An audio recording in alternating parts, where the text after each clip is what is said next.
अप्रैल 2026 की वह शाम जबलपुर के बरगी डैम पर बिल्कुल सामान्य और खूबसूरत तरीके से शुरू हुई थी, जैसे हर दिन वहां होती है। सूरज धीरे धीरे ढल रहा था। नर्मदा नदी का पानी सुनहरी रोशनी में चमक रहा था।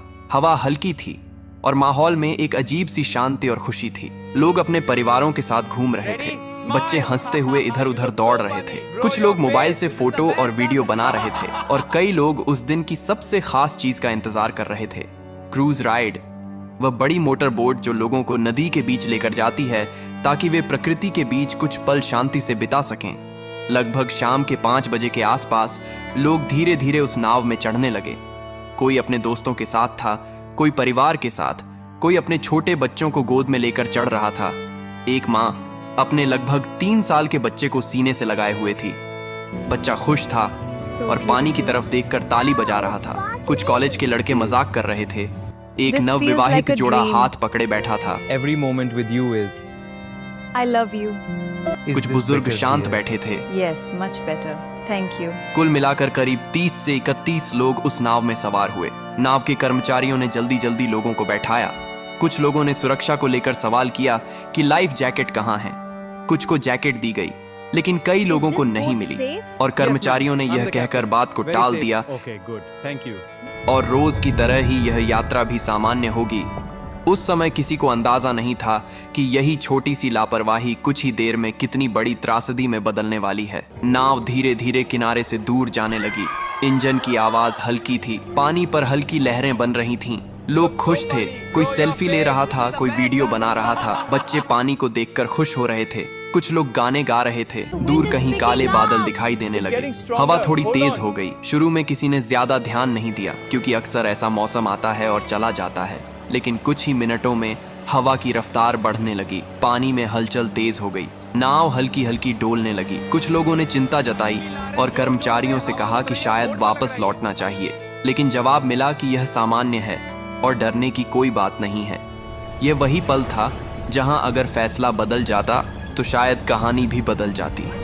लेकिन नाव आगे बढ़ती रही।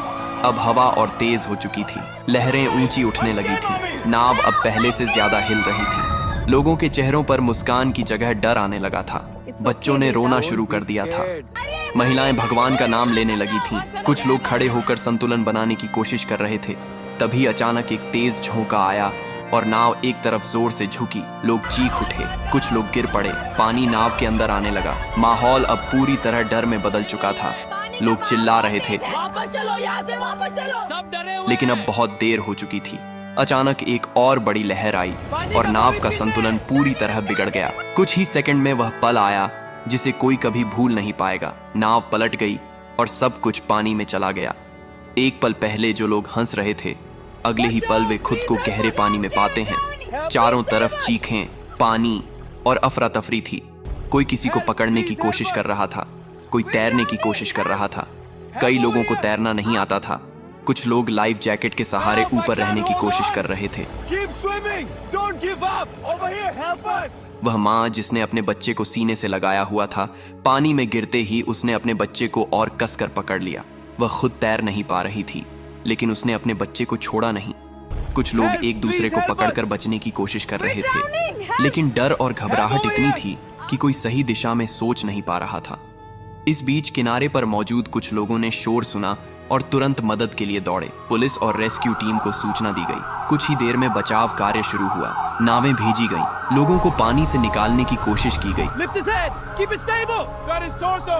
Lifting now. Pulling on 3. 1, 2, 3. जो लोग सतह पर थे उन्हें जल्दी बाहर निकाला गया, लेकिन जो नीचे जा चुके थे उन्हें ढूंढना मुश्किल था। keep moving. Ambulance is ready. Pulse is weak but stable. कई लोगों को बेहोशी की हालत में निकाला गया।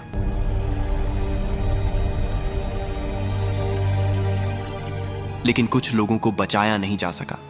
धीरे धीरे यह साफ होने लगा कि यह सिर्फ एक हादसा नहीं बल्कि एक बड़ी त्रासदी बन चुका है। अस्पताल के बाहर परिवारों की भीड़ जमा हो गई।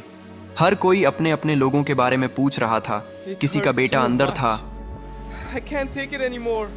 हर एम्बुलेंस के आने पर दिल की धड़कन तेज हो जाती थी, लेकिन कई बार जवाब उम्मीद के खिलाफ होता था। कुछ लोग हमेशा के लिए चले गए थे। कई परिवार टूट चुके थे। बाद में जांच में सामने आया कि मौसम की चेतावनी को गंभीरता से नहीं लिया गया।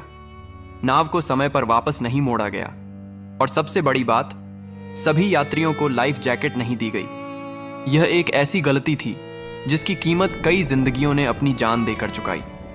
30 अप्रैल की वह शाम जो खुशी और सुकून से शुरू हुई थी, वह दर्द, चीखों और आंसुओं में खत्म हुई।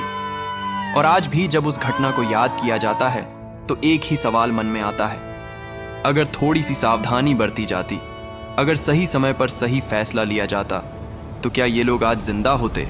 यह हादसा सिर्फ एक घटना नहीं था, यह एक चेतावनी थी कि जिंदगी में सुरक्षा को कभी हल्के में नहीं लेना चाहिए, क्योंकि एक छोटी सी लापरवाही भी सब कुछ छीन सकती है।